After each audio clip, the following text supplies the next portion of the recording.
அதிகாரம் தொலைக்காட்சியின் பிரதான செய்திகள். முதலில் தலைப்புச் செய்திகள். முள்ளிவாய்க்கால் நினைவேந்தல் நாளில் கஞ்சி வழங்கிய மூவர் கைது. அரசின் இலவச அரிசி திட்டத்தில் பாரிய மோசடி. முன்னாள் ஜனாதிபதி மஹிந்த ராஜபக்ஷ அரசாங்கத்திடம் விடுத்துள்ள கோரிக்கை. தமிழர் வேட்பாளர் விடயத்தில் அவசரம் வேண்டாம், வேண்டுகோள் விடுக்கும் சம்பந்தன். அடுத்த வருடம் முதல் மீண்டும் நாட்டில் வாகன இறக்குமதி. கனடாவில் சடுதியாக அதிகரித்த வீட்டு வாடகை. தமிழின படுகொலை நினைவேந்தல் வாரத்தின் ஆரம்ப நாளான நேற்று முள்ளிவாய்க்கால் கஞ்சி வழங்கிய 3 பெண்களை காவல்துறையினர் கைது செய்துள்ளனர். குறித்த சம்பவம் நேற்று நள்ளிரவு திருகோணமலை சம்பூர் காவல்துறை பிரிவில் உள்ள சேனையூர் பகுதியில் இடம்பெற்றுள்ளது. இதன்போது கமலேஸ்வரன் தென்னிலா, கமலேஸ்வரன் விஜிதா, காளிராஜா சுஜா ஆகிய 3 பெண்களே கைது செய்யப்பட்டுள்ளனர். சம்பவம் தொடர்பில் மேலும் தெரிய வருகையில், இரவு வேளையில் துப்பாக்கிகளுடன் குறித்த வீட்டிற்கு சென்ற ஆண் காவல்துறையினர் குறித்த பெண்களை அநாகரிகமான முறையில் இழுத்துச் சென்றுள்ளனர். சேனையூர் பகுதியில் முள்ளிவாய்க்கால் கஞ்சி வழங்கினர் என்ற குற்றச்சாட்டின் கீழ் 3வரையும் சம்பூர் காவல்துறையினர் கைது செய்துள்ளனர். கைதானவர்கள் சம்பூர் காவல் நிலையத்தில் தடுத்து வைக்கப்பட்டுள்ளனர். இந்நிலையில் தமிழ் தேசிய மக்கள் முன்னணியின் முன்னாள் மூதூர் பிரதேச சபை உறுப்பினர் ஹரிஹரகுமாரும் கைதாகியுள்ளதாக தெரிவிக்கப்படுகிறது. திருகோணமலை மூதூர் பிரதேசத்தில் முள்ளிவாய்க்கால் நினைவேந்தலுக்கு காவல்துறையினர் தடை உத்தரவையும் பிறப்பித்திருந்தமையும் குறிப்பிடத்தக்கது. மனித பாவனைக்கு தகுதியற்ற 1,70,000 கிலோகிராம் அரிசியை மோசடியான பொதியிடல்களுக்காக எடுத்துச் செல்லப்பட்ட நிலையில் அதனை நுகர்வோர் விவகார அதிகார சபையின் அதிகாரிகள் கைப்பற்றியுள்ளனர். நுகர்வோர் அதிகார சபையின் அனுராதபுரம் பிரிவு அதிகாரிகளுக்கு கிடைத்த தகவலுக்கமைய நேற்று பிற்பகல் இந்த சுற்றிவளைப்பு மேற்கொள்ளப்பட்டது. இதன்படி விசாரணைகளின் போது குறைந்த வருமானம் பெறும் குடும்பங்களுக்கு இந்த அரிசியை விநியோகிக்க திட்டமிட்டிருந்தமை தெரியவந்துள்ளது. கிரிப்பவே பிரதேசத்தில் உள்ள தனியார் அரிசி ஆலைக்கு 8 லொரிகள் மூலம் 1,70,000 கிலோகிராம் அரிசிகள் எடுத்துச் செல்லப்பட்டு மீண்டும் பொதி செய்யப்பட்ட போது இந்த சுற்றிவளைப்பு மேற்கொள்ளப்பட்டுள்ளது. அரிசியின் பொதிகளில் எழுதப்பட்ட திகதி கடந்த 30ஆம் திகதி காலாவதியாகியிருந்தது.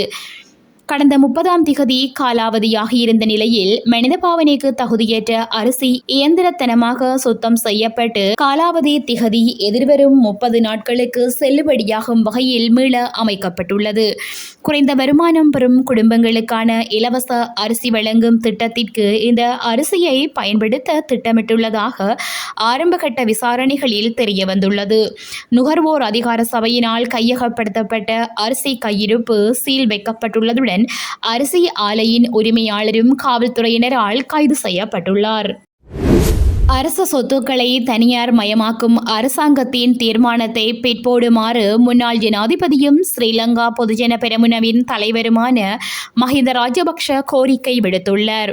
அரசாங்கத்தின் மீதான பரவலான அதிருப்தியை தணிக்கும் நடவடிக்கையாக அரசுக்கு சொந்தமான சொத்துக்கள் அல்லது நிறுவனங்களை விற்பதற்கான அனைத்து நடவடிக்கைகளையும் ஒத்திவைக்க தாம் முன்மொழிவதாக ராஜபக்ஷ கூறியுள்ளார். நாட்டில் தேர்தல் ஒன்றின் பின்னர் தெரிவு செய்யப்படும் புதிய அரசாங்கம் அரசுக்கு சொந்தமான சொத்துக்கள் மற்றும் நிறுவனங்களை தேர்தலில் அவர்கள் பெறும் ஆணையின்படி கையாள முடியும். எனினும் சில தேசிய சொத்துக்கள் மற்றும் அரசுக்கு சொந்தமான நிறுவனங்களை விற்கும் அரசாங்கத்தின் திட்டங்கள் தொழிற்சங்கங்கள், அரசியல் கட்சிகள் மற்றும் பொதுமக்கள் மத்தியில் அதிருப்தியை ஏற்படுத்தியுள்ளன. எனவே அரசுக்கு சொந்தமான நிறுவனங்களின் எந்தவொரு மறுசீரமைப்பையும் அதிகபட்ச வெளிப்படைத்தன்மையுடன் தேசிய பாதுகாப்புக்கு இசைவான முறையில் கலந்தாலோசித்து நடைபெற வேண்டும். இந்நிலையில் சில அரசியல் கட்சிகள் பிடிவாதமான அணுகுமுறையை தனியார் மயமாக்கும் திட்டத்தில் கொண்டிருப்பதாக ராஜபக்ஷ குற்றம் சுமத்தியுள்ளார். மேலும் 9 ஆண்டுகளுக்கு மேலாக தாம் நாட்டை ஆட்சி செய்த போது பொருளாதாரம் வளர்ச்சியடைந்தது என்றும் தனியார் மயம் குறித்த விவாதம் கூட நடைபெறவில்லை என்றும் மஹிந்த ராஜபக்ஷ சுட்டிக்காட்டியுள்ளார். ஜனாதிபதி தேர்தலில் தமிழ் பொது வேட்பாளர் ஒருவரை நிறுத்தும் விடயத்தில் தீர்மானம் எடுப்பதற்கு அவசரம் வேண்டாம் என்று இலங்கை தமிழரசுக் கட்சி உட்பட விடயத்துடன் தொடர்புடைய அனைத்து தரப்பிடமும் சிரேஷ்ட தலைவரும் திருகோணமலை மாவட்ட நாடாளுமன்ற உறுப்பினருமான சம்பந்தன் பகிரங்கமான வேண்டுகோள் விடுத்துள்ளார். ஜனாதிபதி தேர்தலில் தமிழ் பொது வேட்பாளர் ஒருவரை நிறுத்துவதற்கான அரசியல் கட்சிகள் கொள்கை அளவில் இணக்கப்பாட்டை வெளியிட்டுள்ளன. சிவில் அமைப்புகளும் ஏகமனதான கருத்துக்கு வருகை தந்துள்ளன. இலங்கை தமிழரசுக் கட்சி 19ஆம் திகதி தீர்மானத்தை வெளியிடப் போவதாக தெரிவித்துள்ளது. இந்நிலையில் சிரேஷ்ட தலைவர் என்ற வகையில் உங்களுடைய நிலைப்பாடு என்னவாக உள்ளது என்று வினவிய போதே அவர் மேற்கண்டவாறு கூறியுள்ளார். இது தொடர்பில் அவர் மேலும் கூறுகையில், ஜனாதிபதி தேர்தல் எதிர்வரும் செப்டம்பர் 17ஆம் திகதிக்கும் அக்டோபர் 16ஆம் திகதிக்கும் இடையில் இடம்பெறவுள்ளதாக தேசிய தேர்தல்கள் ஆணைக்குழு அறிவித்துள்ளது. நாட்டின் நீண்ட வரலாற்றை பார்க்கின்ற போது பெரும்பான்மை இனத்தை சேர்ந்த ஒருவரே ஜனாதிபதியாக வர முடியும் என்ற நிலைமைகள் உள்ளன. இந்நிலையில் தென்னிலங்கையின் தேசிய கட்சிகள் தற்போது வரையில் உத்தியோகபூர்வமாக தங்கள் ஜனாதிபதி வேட்பாளர் பற்றிய அறிவிப்புகளை செய்யவில்லை. அக்கட்சிகள் அவ்விதமான அறிவிப்புகளை செய்வதற்கு முன்னதாக தாமது நிலைப்பாட்டை முன்வைத்து வீணான குழப்பங்களை ஏற்படுத்த வேண்டிய அவசியமில்லை. தென்னிலங்கை தலைவர்களில் யார் வேட்பாளர், அவர்களின் தமிழ் மக்கள் தொடர்பான நிலைப்பாடு என்ன, அவர்களுடைய தேர்தல் விஞ்ஞாபனம் என்ன கூறுகின்றது உள்ளிட்ட விடயங்கள் தொடர்பில் ஆழமான கவனத்தை செலுத்த வேண்டியுள்ளது. வாகன இறக்குமதி அடுத்த வருடம் முதல் மீண்டும் ஆரம்பிக்கப்படும் என நிதி ராஜாங்க அமைச்சர் செகான் சேமசிங்க தெரிவித்துள்ளார். அனுராதபுரத்தில் இடம்பெற்ற ஊடகவியலாளர் சந்திப்பில் கலந்து கொண்டு கருத்து தெரிவிக்கையிலேயே செகான் சேமசிங்க இவ்வாறு தெரிவித்துள்ளார். தேர்ந்தெடுக்கப்பட்ட நபர்களுக்கு வாகனங்களை இறக்குமதி செய்ய அரசாங்கம் அனுமதி வழங்குவதில்லை.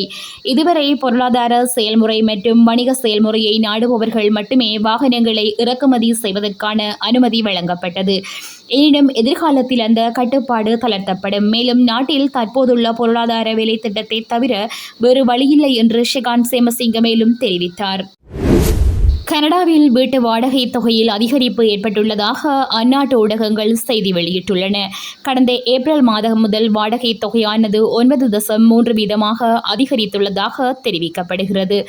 இந்நிலையில் 2003ஆம் ஆண்டுடன் ஒப்பீடு செய்யும் போது இவ்வாறு அதிகரித்துள்ளமையானது ஆய்வுகளின் மூலம் தெரியவந்துள்ளது. கனடாவில் ஒரு படுக்கை அறையை கொண்ட வீடு ஒன்றின் சராசரி வாடகை $1,915 பதிவாகியுள்ளதோடு இது கடந்த ஆண்டுடன் ஒப்பீடு செய்யும் போது 11.6% உயர்ந்துள்ளது. 2 படுக்கை அறைகளை கொண்ட வீட்டு வாடகை ஒன்றின் சராசரி வாடகை தொகை $2,295 பதிவாகியுள்ள நிலையில் இந்த தொகையானது கடந்த 2023ஆம் ஆண்டு ஏப்ரல் மாதத்துடன் ஒப்பீடு செய்யும் போது 11% அதிகரித்துள்ளமை குறிப்பிடத்தக்கது. இதுடன் செய்திகள் நிறைவடைகின்றன.